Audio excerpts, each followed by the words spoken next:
Paris braced for new riots as Yellow Jacket protests sweep France. Paris, the French capital, was shut down on Saturday as the city braced itself for what many fear will be the most violent protests in weeks of forceful anti-government demonstrations that have swept the country. Protests that began last month against planned tax hikes on gas have since morphed into a wider rebuke of Emmanuel Macron's presidency and an expression of anger at his attempts to reform France's long-ailing economy. Almost 8 in 10 people in France support the protests. Paris was largely deserted on Saturday morning as riot police waited on street corners and the first streams of protesters walked toward the Champs-Élysées, chanting the country's iconic national anthem and waving the tricolor flag as they passed the presidential palace. Storefronts along the world-famous street, the scene of last week's clashes between demonstrators and police, were barricaded behind plywood sheets in preparation for yet more violence. Elsewhere, hundreds of people were already in custody, authorities said, as police fired tear gas at protesters.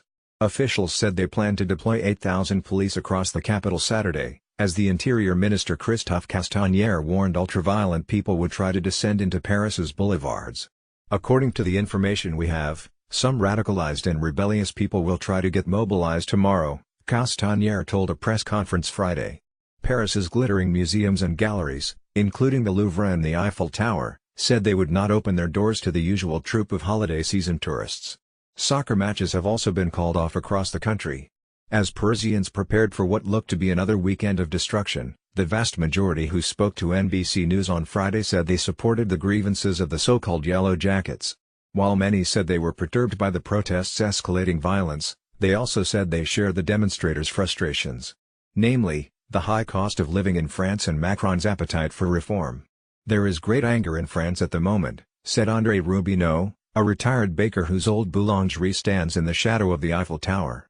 "The president has too many reforms and he's going about them too quickly without asking anyone. Quick, quick, quick," he said. Like others, Rubino lamented that life had become too expensive as he ticked off different household goods that had gone up in price. "A baguette is now €1.20, $1.36, said the 68-year-old in disbelief. The French have never been keen on reform and have a tendency to quickly fall out of love with their presidents. Macron, a former investment banker who swept to power on a reformist agenda, was supposed to be different. The young centrist pledged to overhaul the country's generous welfare state, which redistributes wealth across society with high taxes for the rich. France has high levels of social security and workers' rights, making it difficult to enact business-friendly reforms in spite of persistent unemployment. But while he's enjoyed a high profile on the global stage, he has struggled to pass legislation at the heart of his domestic agenda. Macron has faced demonstrations throughout his year-long tenure, but the Yellow Jacket protests represents a more fundamental challenge to his authority. A November poll found that of their president. The findings mean Macron is now less popular than his predecessors François Hollande and Nicolas Sarkozy at the same stage of their presidencies. Both would eventually leave office beset by opposition and scandal. Joseph Downing, an expert in French politics at the London School of Economics, agreed that the protests were about much more than taxes on gas. It's this entire idea of the squeezed middle or the squeezed upper working class person who feels an entitlement to an ever-increasing standard of living but is something that no politician can deliver, he said. This is where we've seen disenfranchisement with Sarkozy, with Hollande and now with Macron. The protests gained even more momentum this week after French farmers and trade unions vowed to join the fray. Students have also been protesting across France in a series of demonstrations against education reform. Some have said they are protesting in solidarity with the Yellow Jackets. As different grievances on the palette of discontent begin to merge, many people in Paris said they thought it would become increasingly difficult for Macron to put an end to the unrest. In a last-ditch attempt to quell the uproar, Macron agreed Wednesday to abandon the gas tax increases which he had previously defended as necessary to help reduce France's dependence on fossil fuels. However, his concessions appear to have fallen on deaf ears. Many on the streets of Paris Friday accused Macron of not listening to the people and several said his concession amounted to too little too late. "The government should do more, it should have reacted better," said Abdelaziz, a 28-year-old construction worker who described himself as 100% behind the Yellow Jackets.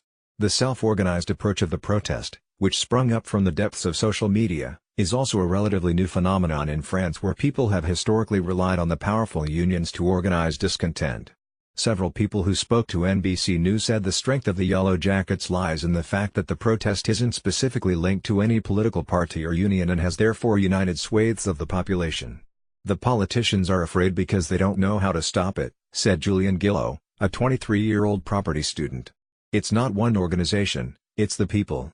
Several people directed their frustration directly at Macron, who they described as out of touch. He's the president of the rich, said Louis Boyard, a student leader at the high school student protest Friday. The youth are angry, we are against Emmanuel Macron. Among the many grievances listed at the protest were changes in university admissions procedures and fees, which students and teachers said would make admission more selective and limit access to higher education. We have to get rid of Macron to get to a fairer society, said Homa Halvadi, 18, who said she supported the cause of the so-called Yellow Jackets. But while the anger is widespread, the appetite for violence and destruction is not.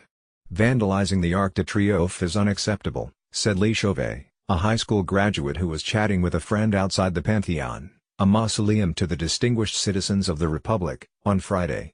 I wouldn't want to associate myself with people who destroy everything, she added, explaining one reason she would not go to the protest. It's not just the students who lay the blame at Macron's door, though. Rubino, the baker, said the president talked down to the people and portrayed himself as king-like. The fact that Macron has largely kept a low profile since surveying the damage after last weekend's protests has further angered those looking for signs of change from the presidential palace. He's not saying anything and the country's on fire, said Meredith Sabin, 38, a director of a human resources firm said who was having a cigarette on the Champs-Élysées. He's mocking the people. Sephora Smith is a London-based reporter for NBC News Digital.